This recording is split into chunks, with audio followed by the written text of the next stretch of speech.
Página de abertura. Do livro Vinha de Luz, psicografado por Francisco Cândido Xavier, pelo Espírito Emmanuel. Título da mensagem: Esperança. Porque tudo que antes foi escrito para nosso ensino, foi escrito para que, pela paciência e consolação das Escrituras, tenhamos esperança. Paulo, aos Romanos 15, 4. A esperança é a luz do cristão. Nem todos conseguem, por enquanto, o vôo sublime da fé, mas a força da esperança é tesouro comum. Nem todos podem oferecer, quando querem, o pão do corpo e a lição espiritual, mas ninguém na terra está impedido de espalhar os benefícios da esperança. A dor costuma agitar os que se encontram no vale da sombra e da morte, onde o medo estabelece atritos e onde a aflição percebe o ranger de dentes nas trevas exteriores, mas existe a luz interior, que é a esperança. A negação humana declara falências, lavra atestados de impossibilidade, traça inextricáveis labirintos. No entanto, a esperança vem de cima, à maneira do sol, que ilumina do alto e alimenta as sementeiras novas, desperta propósitos diferentes, cria modificações redentoras e descerra visões mais altas. A noite espera o dia, a flor o fruto, o verme o porvir. O homem, ainda mesmo que se mergulhe na descrença ou na dúvida, na lágrima ou na dilaceração, será socorrido por Deus com a indicação do futuro. Jesus, na condição de mestre divino, sabe que os aprendizes nem sempre poderão acertar inteiramente, que os erros são próprios da escola evolutiva, e por isto mesmo, a esperança é um dos cânticos sublimes do seu evangelho de amor. Imensas têm sido, até hoje, as nossas quedas, mas a confiança do Cristo é sempre maior. Não nos percamos em lamentações. Todo momento é instante de ouvir aquele que pronunciou: "Vinde a mim". Levantemo-nos e prossigamos, convictos de que o Senhor nos ofereceu a luz da esperança, a fim de acendermos em nós mesmos a luz da santificação espiritual. Emmanuel. E agora, a palestra. Bom dia a todos. Hoje nós vamos conversar um pouco sobre o Livro dos Espíritos. Vamos tratar as questões 28, 29 e 30, que nós encontramos no capítulo 2, que trata dos elementos gerais do universo, na parte primeira, que fala das causas primárias. Então Kardec faz o seguinte questionamento: pois que o espírito é em si alguma coisa, não seria mais exato e menos sujeito à confusão dar aos dois elementos gerais as designações de matéria inerte e matéria inteligente? E respondem os espíritos: as palavras pouco nos importam, compete-vos a vós formular a vossa linguagem de maneira a vos entenderdes.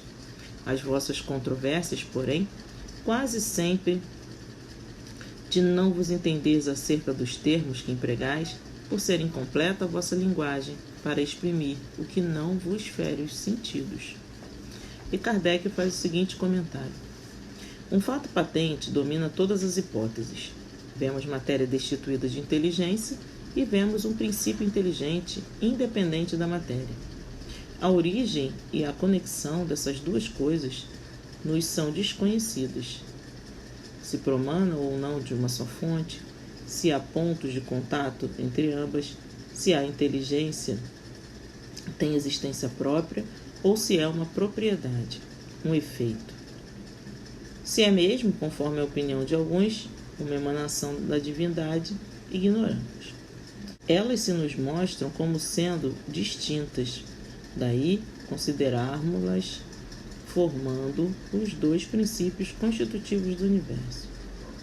Vemos, acima de tudo, uma inteligência que domina todas as outras coisas, que as governa, que se distingue delas por atributos essenciais. A essa inteligência suprema é que chamamos Deus. Bom, antes de começar nos comentários, eu gostaria de tratar da definição da palavra inerte, que no sentido figurado nós podemos entender como aquele que está sem vontade ou forças para mudar. No conceito químico, são aqueles que não reagem. As questões que envolvem a língua e os vocábulos podem nos causar certas dificuldades ao entendimento, mas nós temos a responsabilidade de falarmos com toda simplicidade e clareza, porque a palavra ela deve ser sublimada para que seja melhor compreendida. Então é necessário educá-la, assim como fez Jesus, vivenciando através dela os caminhos do amor. Deus e sua suprema sabedoria ainda confundem o nosso raciocínio, pois ainda desconhecemos a sua pureza de unidade absoluta. Nossa razão não consegue explicar os segredos do Criador devido à sua pobreza, à sua pequenez. Somente através da nossa evolução nós teremos a capacidade de transformar o nosso conhecimento. E isso se dá através de boas discussões com sentido sempre educativo. Cada vez que despertamos aos favos de luz das nossas consciências, nós damos aí novos rumos à nossa própria sabedoria. O caminho para o entendimento está em estudar com humildade e obediência às leis naturais. A humildade é necessária para que a espera seja serena, pois as oportunidades de revelação elas sempre se farão no momento em que pudermos suportar o impacto da verdade. Tudo, absolutamente tudo, é harmonia da atmosfera divina. Deus está na matéria e no espírito, em uma vibração que não conhecemos. Deus, por ora, é um segredo para nós, justamente por nos faltar as qualidades que emanam dele. E como disse Kardec, a conexão entre matéria destituída de inteligência e o princípio inteligente ainda nos são desconhecidas. Somente é sabido pela inteligência suprema aquela que chamamos de Deus. A questão número 29, Kardec levanta a seguinte pergunta: a ponderabilidade é um atributo essencial da matéria? E respondem os espíritos: da matéria como entendeis, sim, não, porém, da matéria considerada como fluido universal. A matéria etérea e sutil que constitui esse fluido vos é imponderável. Nem por isso, entretanto, deixa de ser o princípio da vossa matéria pesada. Kardec faz o seguinte comentário: a gravidade é uma propriedade relativa. Fora das esferas de atração dos mundos não há peso, do mesmo modo que não há nem alto nem baixo. Bom, voltando mais uma vez à questão da definição, ponderável significa aquilo que pode ser avaliado, que pode ser calculado. Discussões sobre as propriedades da matéria, elas são sempre atuais, né? E nós percebemos aí existir uma grande preocupação com as explicações e com a ciência em todos os níveis e segmentos. Mas se nós fizermos uma breve observação, nós poderemos chegar à conclusão de que precisamos realmente e imediatamente de educar os nossos sentimentos. Precisamos do conhecimento do amor, buscando aplicá-lo em nossas mínimas ações, porque o amor, sempre que é dividido, ele acaba se multiplicando. Nós queremos conhecer e descobrir a criação de Deus, entender a matéria e suas propriedades que por ele foram criadas. Mas a força que ainda guia a humanidade, infelizmente, é o ódio, a ganância, a inveja, o orgulho e o egoísmo. Nós podemos dar um exemplo simples, da inteligência humana atuando no seu desenvolvimento tecnológico. Então nós vamos ter aí o avião que pode carregar um paciente e mesmo fazer algumas cirurgias e salvar uma vida. Essa mesma tecnologia desenvolvida para matar os nossos semelhantes quando estamos aí numa condição de guerra. Então que nós possamos olhar para um passado bem recente e lembrar do Cristo, que nos nivelou como irmãos, como filhos do mesmo Pai, para que nós sejamos o Evangelho onde quer que estejamos. Dia chegará onde o princípio da ciência será o amor e o bem, e a partir de então teremos a compreensão do que se faz necessário para as novas conquistas, para uma construção de vida mais feliz.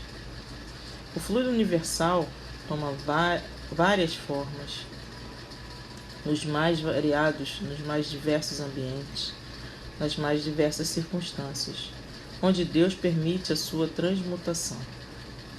A matéria é derivada de fluidos imponderáveis, mas ela não se move por si só, uma vez que nada vive sem Deus. Hoje o homem compreende a gravidade, mas não a isola. Esse conhecimento, como tantos outros, se fará possível quando o amor mover os corações, para que tudo seja usado para o bem da humanidade. São chegados os tempos do amor, do olhar pelo coletivo, conhecer-se a si mesmo, e só assim estaremos preparados para trilhar novos caminhos.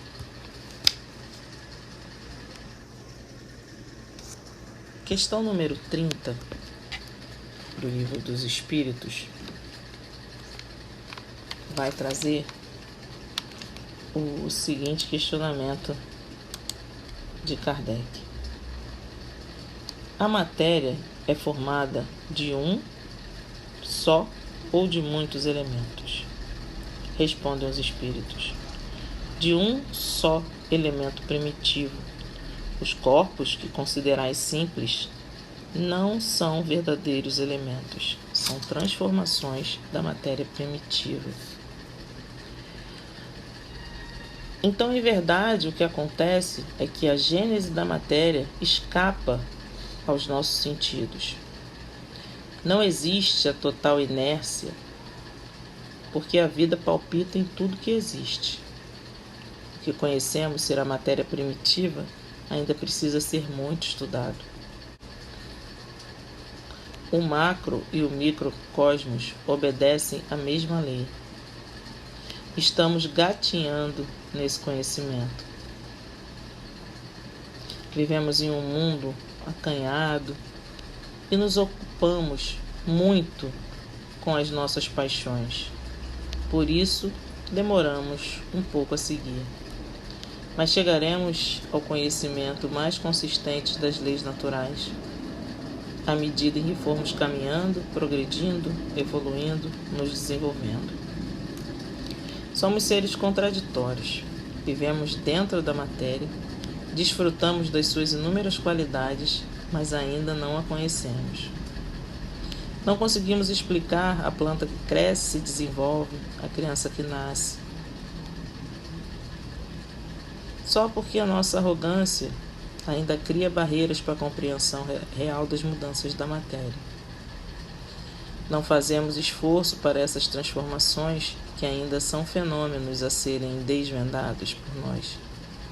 Quando estivermos capazes de caminhar unidos pelo amor de Deus, na crença de um mundo, de uma vida melhor para todos, com certeza, muitos mistérios, muitos segredos nos serão desvendados, porque a compreensão divina irá trazer até nós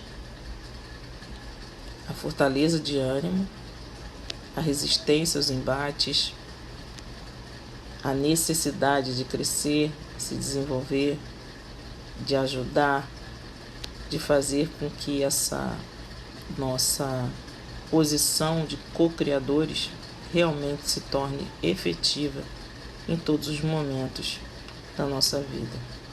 Então, meus irmãos, estejamos sempre com Jesus, que nós consigamos levar a termo todas as nossas ações e que nós estejamos sempre com os nossos pensamentos e os nossos corações vibrando no bem e no amor de Deus e de Jesus Cristo. E assim seja, graças a Deus.